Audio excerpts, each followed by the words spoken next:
It's the calm before the commotion.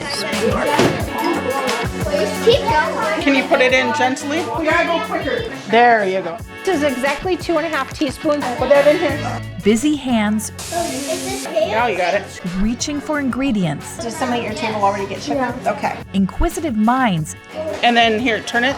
asking questions. So do I stir this right after she puts it in? I think it's a little dry.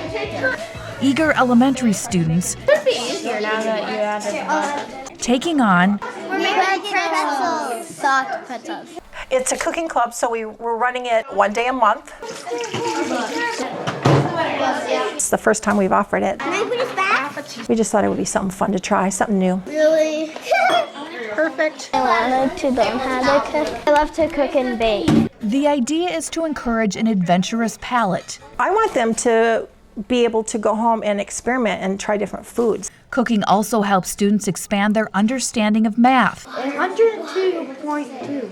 16, 17, 18, 19. I calculated 8 divided by 3 for how many pieces of pretzel we need, and I got 2.666. And science. Yeast and water. Stirring so all the little living creatures dissolve. Build language skills. Do you guys know what egg wash is?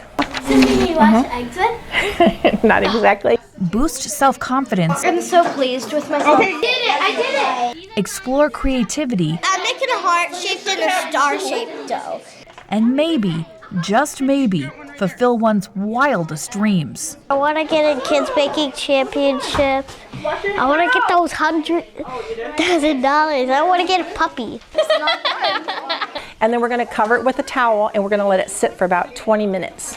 They learn to be patient Wait, we'll cut that a little bit more. and work together. You start stirring. You're welcome. You got it? I want to learn how to cook when I grow up. From simple prep work I show you the trick. There's that one. Move your hands out as you do it. I think it's a good experience for them. They learn some stuff. How it's hot. Dish duty. We're doing dishes. to clean up It's part of cooking, cleaning up. to the completed project. And they're pretty excited when it, comes out of the oven or when they're finished with it. Oh my gosh, they are perfect. This actually looks like a pretzel. Kids leave with a sense of achievement These beautiful things. It's kind of fun when they want to go home and cook. Starting young, I think that's a good thing. a real good thing. Yummy. They're good. They're so good.